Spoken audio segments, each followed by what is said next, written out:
Vamos a leer. Dice así: entonces Josué llamó a los rubenitas, a los gaditas y a la media tribu de Manasés, y les dijo: vosotros habéis guardado todo lo que Moisés, siervo de Jehová, os mandó, y habéis obedecido mi voz en todo lo que os he mandado. No habéis dejado a vuestros hermanos en este largo tiempo hasta el día de hoy, sino que os habéis cuidado de guardar los mandamientos de Jehová vuestro Dios. Ahora, pues, Jehová vuestro Dios ha dado reposo a vuestros hermanos como lo había prometido. Volved, regresad a vuestras tiendas, a la tierra de vuestras posesiones, que Moisés, siervo de Jehová, os dio al otro lado del Jordán. Solamente que con diligencia cuidéis de cumplir el mandamiento y la ley de Moisés, siervo de Jehová, os ordenó, que améis a Jehová vuestro Dios y andéis en todos sus mandamientos, que guardéis sus mandamientos y le sigáis a él y le sirváis de todo vuestro corazón y de toda vuestra alma. Y bendiciéndolo, Josué los despidió y se fueron a sus tiendas. También a la media tribu de Manasés había dado Moisés posesión en Basán, mas a la otra mitad dio Josué heredad entre sus hermanos a este lado del Jordán, al occidente. Y también a estos envió Josué a sus tiendas después de haberlos bendecido. Y les habló diciendo: volved a vuestras tiendas con grandes riquezas, con mucho ganado, con plata, con oro y bronce y muchos vestidos. Compartid con vuestros hermanos el botín de vuestros enemigos. Así los hijos de Rubén y los hijos de Gad y la media tribu de Manasés se volvieron separándose de los hijos de Israel, desde Silo, que está en la tierra de Canaán, para ir a la tierra de Galaad, a la tierra de sus posesiones, de la cual se habían posesionado conforme al mandato de Jehová por conducto de Moisés. Y llegando a los límites del Jordán, que está en la tierra de Canaán, los hijos de Rubén y los hijos de Gad y la media tribu de Manasés edificaron allí un altar junto al Jordán, un altar de grande apariencia. Y los hijos de Israel oyeron decir que los hijos de Rubén y los hijos de Gad y la media tribu de Manasés habían edificado un altar frente a la tierra de Canaán, en los límites del Jordán, del lado de los hijos de Israel. Cuando oyeron esto los hijos de Israel, se juntó toda la congregación de los hijos de Israel en Silo para subir a pelear contra ellos. Y enviaron los hijos de Israel a los hijos de Rubén y a los hijos de Gad y a la media tribu de Manasés en tierra de Galaad, a Finehés, hijo del sacerdote Eleazar, y a 10 príncipes con él, un príncipe por cada casa paterna de todas las tribus de Israel, cada uno de los cuales era jefe de la casa de sus padres entre los millares de Israel.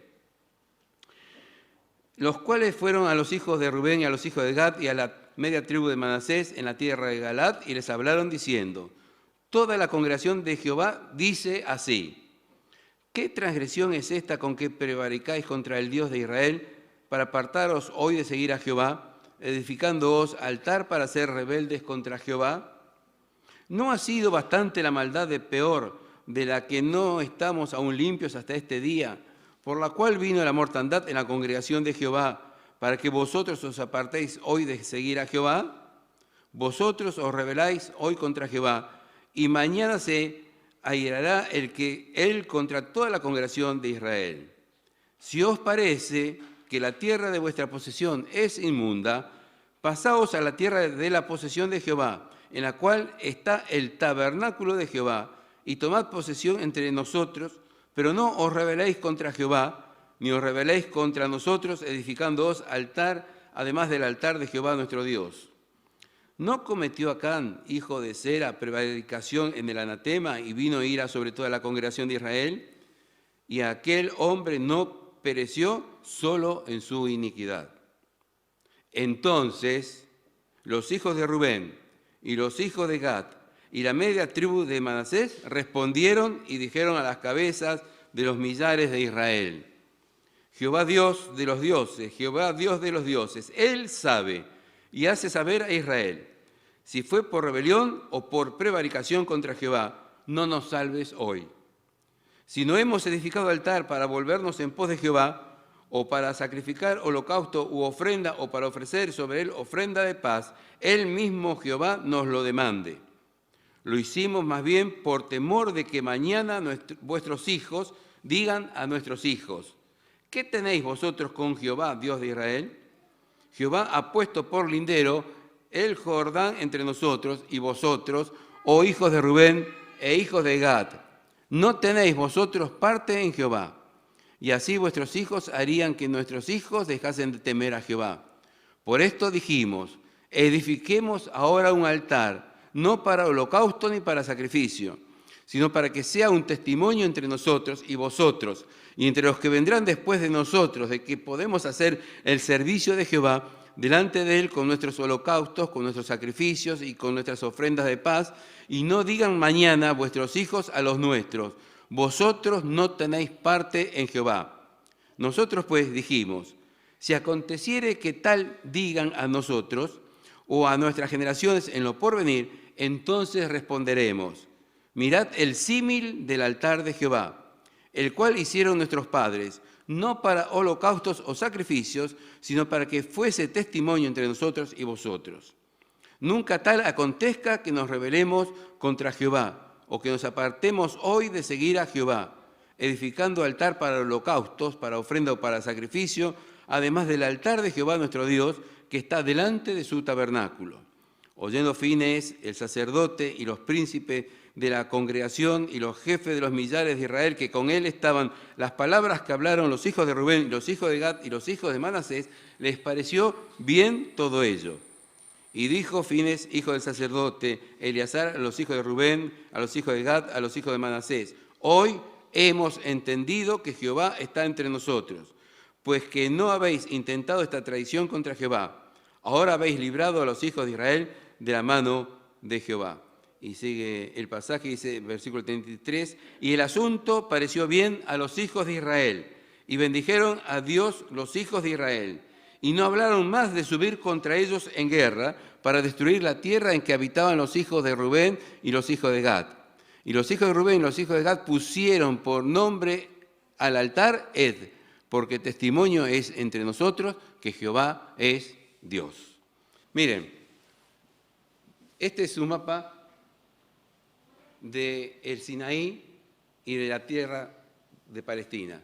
La salida del pueblo de Israel, las vueltas que da en el desierto durante los 40 años por el pecado que cometieron durante el desierto, y luego, fíjense ustedes, cuando entramos más en la parte verde, hay una línea roja que va marcando el camino que van haciendo las tribus de Israel, cruzando las tierras enemigas, bordeando del lado oriental, a la derecha del mapa, bordeando del lado oriental el Mar Muerto, para entrar, ni bien termina el Mar Muerto allí en la parte superior, para entrar por Jericó, por la altura de Jericó, a la tierra prometida, a la Canaán. La otra foto, a ver. Este es un mapa de la trayectoria del río Jordán. Fíjense ustedes que en lo que leímos, el Jordán aparece como dividiendo. Y hasta da la sensación de que, como que los que fueron luego al lado oriental para terminar la conquista, esas 2 tribus y media, hasta da la sensación que les parecería como que eso los dejaba en segunda categoría, porque pasan de la tierra prometida de la Canaán, pasan a la tierra de Galaad. Entonces, hay que tener en cuenta un poquito esto. Es el Jordán el que va dividiendo lo que es la tierra que Dios les dio al pueblo de Israel. Y fíjense ustedes, parte desde el norte, desde los bosques y los montes del Líbano, cerca de Damasco también. Y allí hay 3 afluentes que confluyen hacia un río que se llama Bañas, va bajando, y el primer circulito celeste, allí chiquitito, es un lago y luego sigue, y el segundo es el mar de Galilea. Y sigue el río Jordán que se va, digamos, recorriendo así hacia el sur, y todo el trayecto largo desemboca en el Mar Muerto. La otra foto que sigue, a ver. Este es el mapa de cómo fueron, se ve mejor en la pantalla que yo, evidentemente. Este es el mapa de cómo fueron distribuidas las tribus. Aquí hacemos bien clarito, marcamos en el mapa con una raya violeta o azul, cómo es el recorrido desde bordeando el Mar Muerto y cómo entran a la altura de Meguido y de Jericó allí para cruzar el Jordán. Y noten ustedes que de las tribus que estamos hablando hacia el oriente, la de arriba es la tribu de Manasés, y miren todo el ancho que abarca, desde el desierto extremo del oriente hasta el Mediterráneo. Entonces aparece como la tribu que mayoritariamente recibe mayor cantidad de territorio. Así fue como se dispuso en la época de Moisés, como Dios dispuso esta distribución. Entonces, quedarían las tribus así establecidas. Allí hacia la parte sur, hacia el bajo, está lo que sería el país de los filisteos, lo que hoy sería prácticamente la Franja de Gaza. Entonces esto tengamos en cuenta. Y siguiendo toda la costa, están las ciudades fenicias también, Tiro, Sidón, que son mencionadas en la Biblia, que eran ciudades antiguas, dentro de Canaán. Los israelitas tomaron el camino más desértico, más solitario, hacia el occidente hacia el oriente del Mar Muerto, hacia el oriente del Jordán. Pero había dos caminos principales y por eso los evitaron. Uno que iba contra la costa y otro que iba más adentro, que era el camino real, y por ahí iba todo el movimiento de los ejércitos, todo el movimiento del comercio, cosa que evidentemente Dios quiso que evitaran el pueblo y que fueran por el otro lado. Tardaron mucho en entrar por las consecuencias o las causas que ya sabemos. Las fuentes egipcias mencionan a unas tribus llamadas Abiru que circulaban por el desierto en esa época de una manera media pordiosera, los cuentan las tribus egipcias, como que no tenían muchos alimentos, que estaban ahí dando vueltas. Y esto generalmente las identifican con las tribus hebreas que estaban en el desierto, los Abirus. Si ustedes sacan las vocales de esa palabra Abiru, les va a quedar tres consonantes, la H, la B y la R. Y si vamos a Génesis capítulo 10, allí están Eber y sus hijos. Eber, que sería el que inicia la rama de los hebreos, la misma consonante. Y por eso, generalmente, fuera del texto bíblico, se trata de utilizar este ejemplo de los Abirus para mencionar que allí estaba el pueblo de Israel dando vuelta en el desierto en la misma época. Ahora, notemos nosotros, y ahí pasamos ya a la otra foto o imagen. A ver, aquí aparece ahora todo el territorio libre. Y siempre noten ustedes cómo el Jordán está en el medio. Nosotros a veces no nos imaginamos cómo es el Jordán. Desde el norte hasta el sur tiene una extensión de 215 kilómetros. Es poco. Para lo que estamos acostumbrados en nuestro país, es poco. Y los que han medido bien, contando todas las vueltas circunflejas que hace el río Jordán, dice que si medimos así sería una distancia, un recorrido de 330 kilómetros. Pero lo cierto es que de una punta a otra son 215 kilómetros de distancia. Son cercanos todos los lugares. Hoy, por eso los palestinos mandan los globos para prender fuego en los campos, porque es cruzando la alambrada. Son territorios pequeños. Pero vemos ahora con algunas fotos cómo sería el Jordán. Esta foto está ilustrando la parte superior del Jordán. Y miren ustedes ya cómo vienen en la vuelta. En algunos lugares el Jordán llega a tener un ancho de 40 metros. En otros lugares tiene un ancho de 20 o 27 metros, poco. Y su profundidad iba más o menos de 3 metros a 1,5 metros. Pasamos a la otra también, a ver. Esto ya es el Jordán medio, en un tramo característico de lo largo del Jordán, más. En la medida que va bajando, la otra foto también, en la medida que va bajando el Jordán hacia el Mar Muerto, se va salinizando. Es agua dulce, pero que se va poniendo cada vez más salada hasta vertir sus aguas en el Mar Muerto. Esto que vemos acá, olvídense los turistas que están ahí.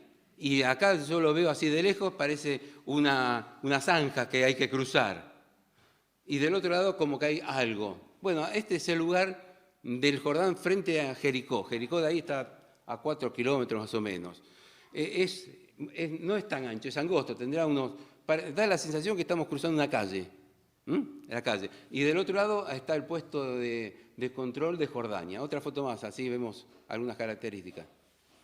Fíjense ustedes, otra vez, así, vista así, da esa sensación. O sea, cruzaron por el lugar, creo que hay 2 fotos más, a ver, pasarlas y listo.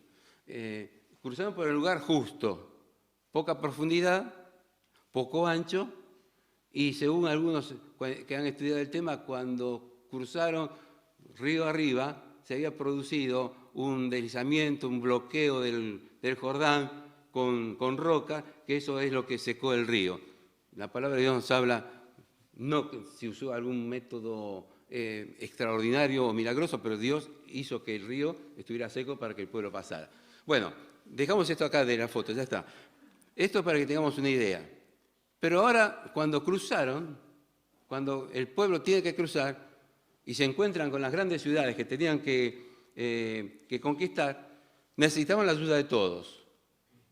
Entonces quedaron en que los que estaban con tierras adjudicadas hacia el oriente, las 2 tribus y media que se vienen mencionando continuamente acá, pasarían del otro lado del occidente para ayudar a todos sus hermanos.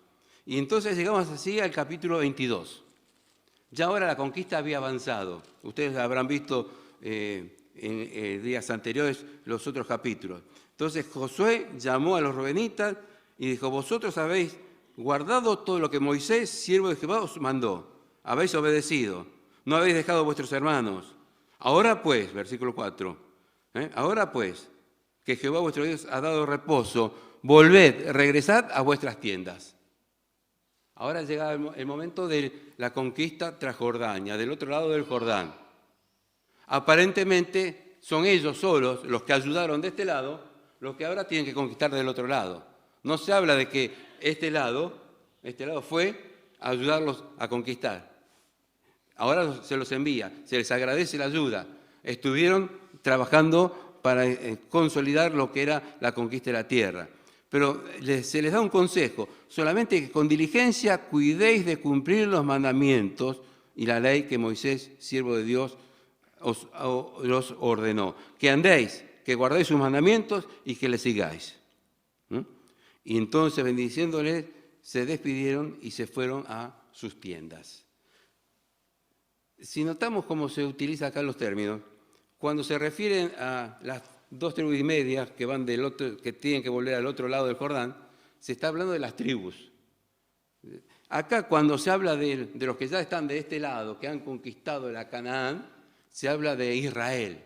Y una sola vez por ahí se mencionan las tribus de Israel.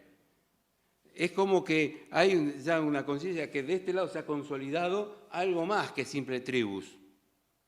Lo que estamos viendo nosotros acá es algo que ha ido madurando en el desierto, sigue madurando ahora en Canaán y seguirá madurando en la época de los jueces también. Es decir, que como tribus que han salido, habiendo sido familia patriarcal que llegan a Egipto, y como tribus que salen de Egipto en el desierto, van caracterizándose ya ahora que no son tribus separadas que necesitan tener una alianza especial. Ahora son un pueblo que ya va adquiriendo una tradición, unas costumbres que están dadas a través de la ley que Dios dio a Moisés y que ellos deben completar y cumplir. Y las veces que no cumplieron, pagaron con muerte y con muchos años de retroceso en el desierto. Esto por un lado. Pero también, fíjense ustedes, en el versículo 12 se menciona a los hijos de Israel en Silo. Aquí en Silo estaba el tabernáculo en ese momento.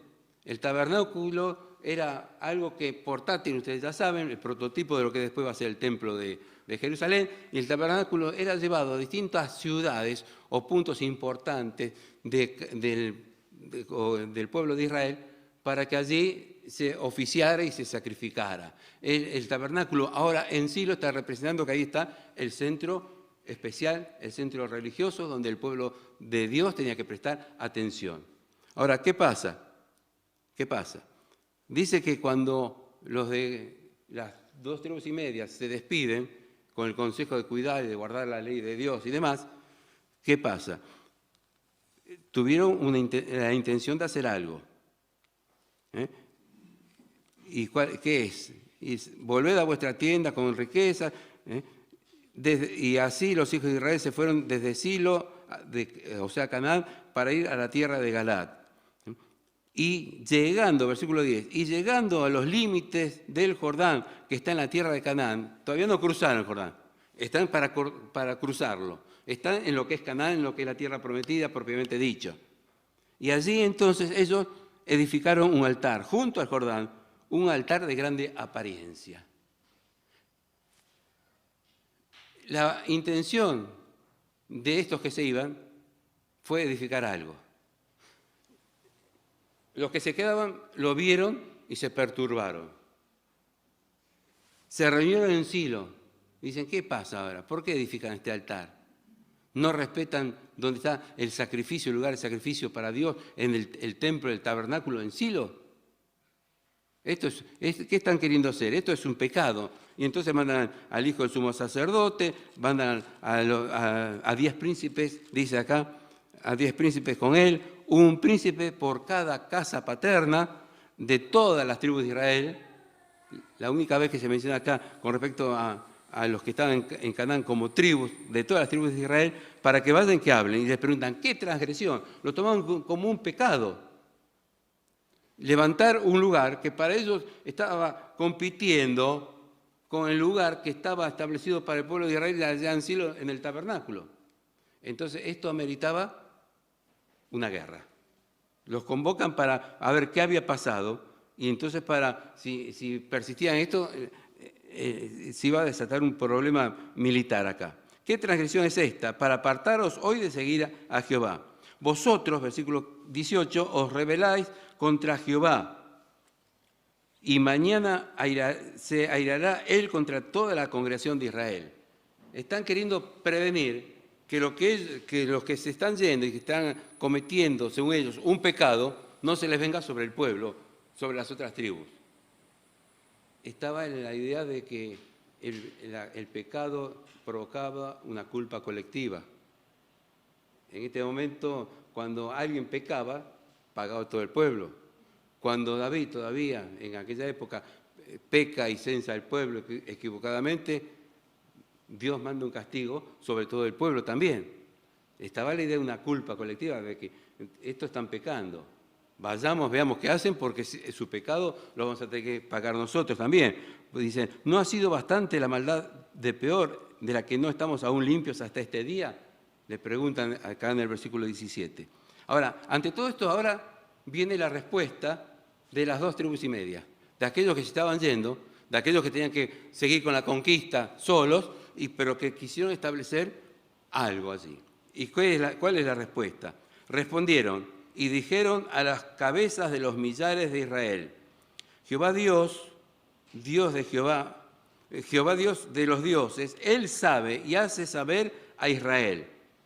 Y si fue por rebelión o por prevaricación contra Jehová, no nos salves hoy. Lo hicimos, versículo 24, lo hicimos más bien por temor de que mañana vuestros hijos digan a nuestros hijos, ¿qué tenéis vosotros con Jehová, Dios de Israel? Ellos tenían miedo ahora de que habían colaborado con el pueblo acá y al irse, los que quedaban en este lugar después, los desconocieran como parte del pueblo de Dios, como parte del pueblo de Israel. Y entonces por eso levanta algo y dice, lo hicimos más bien por el temor.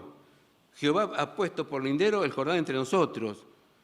No tenéis vosotros parte en Jehová, por miedo a que ellos digan así. Por esto último dijimos, edifiquemos ahora un altar, no para holocausto ni para sacrificio, sino para que sea un testimonio entre vosotros y nosotros. Ellos tenían una preocupación, tenían que seguir extendiendo las estacas, se tenían que ir. Pero el irse a veces llevaba al olvido de aquellos otros con quienes habían estado compartiendo la lucha y la guerra por Jehová, por la conquista de Canaán. Ahora nos quedamos solos. ¿Y qué va a pasar? ¿Y si el día de mañana vienen y nos dicen, no, ustedes no son de nosotros? ¿Cómo podemos decir a nuestros hijos que sí, que somos iguales que ellos? Que somos iguales que ellos. Y entonces, por eso hicieron ese altar. Y dicen, no, esto no es para competir con Silo, con el lugar donde está el arca. No. Esto es para que todos nosotros tengamos un memorial, un refrescar siempre en nuestro recuerdo, en nuestra conciencia, de lo que somos, de lo que fuimos y de lo que vamos a hacer. Entonces, cuando dan esta explicación, dicen, y cuando nos vengan a preguntar nuestros hijos, si aconteciere que tal digan a nosotros o a nuestras generaciones en lo porvenir, entonces responderemos. Si aconteciere, por las dudas, había pasado todo esto. Y a veces por las dudas también se desata casi una guerra acá. Entonces, noten ustedes, si aconteciere o por las dudas, ese por las dudas llevaba a estos a querer buscar una reprimenda, a estos otros a querer buscar una explicación para sus futuros descendientes. Y dice entonces, mirad, les responderemos a nuestros hijos, mirad el símil del altar de Jehová, el cual hicieron nuestros padres, no para holocaustos o sacrificios, sino para que fuese testimonio entre nosotros y vosotros. Nunca tal acontezca que nos rebelemos contra Jehová. Es decir, los que estaban en la tierra conquistada ya tenían más tranquilidad, ya habían conquistado, se estaban asentando, el tiempo estaba pasando, estaban adquiriendo cierta identidad de carácter ya no tribal, sino nacional, de pueblo, y entonces ahora estos otros que se van se sienten un poco desarraigados. Estos se quedan todos bien preparados, ya están equipados. ¿Qué pasa si ahora nosotros nos quedamos solos y después no quieren saber nada con nosotros, ni nos quieren ayudar, o nos desconocen como parte del pueblo de Dios? ¿Qué pasa? Y entonces viene toda esta respuesta. Y cuando lo escuchan, oyendo dice, entonces les pareció bien todo ello. Mandaron al hijo del sacerdote, a los príncipes de Israel, mandaron gente que evidentemente estaba dispuesta a buscar una solución, a buscar una tranquilidad, a que si había que ir a la guerra, era en último término, buscar una solución concreta. Y por el otro lado estaban aquellos otros, grandes ya también, gente más madura, que pensaban en el futuro de aquellos que parecían que quedaban un poco desvalidos. Pero llegado el momento, cada uno con su característica supo buscar el equilibrio y les pareció bien de todo ello.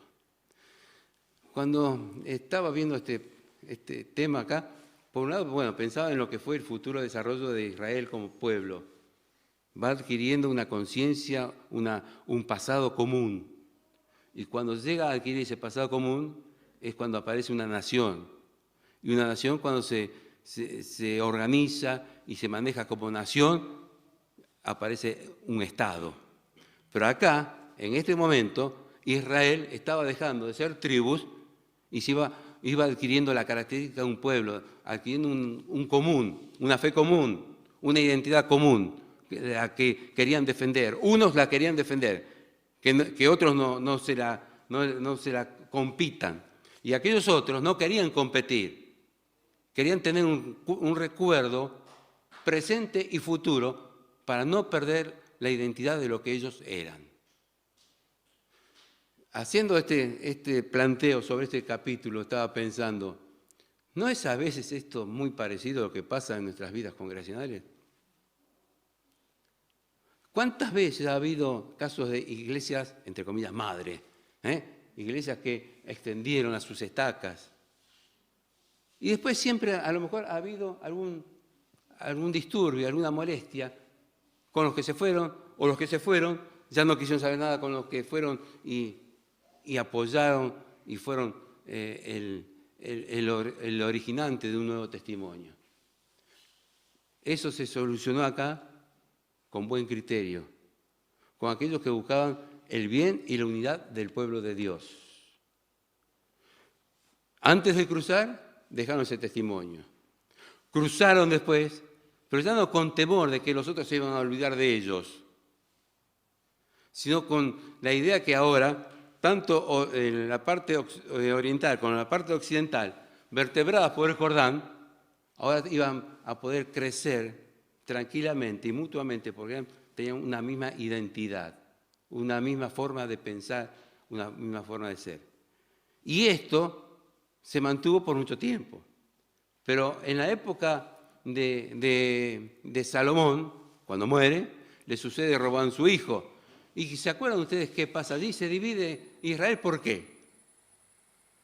Porque Roboam no supo gobernar, porque Roboam escuchó más a aquellos que no eran consejeros, y cuando van los príncipes de Israel y se dan cuenta de que esto era imposible así, surge un grito allí.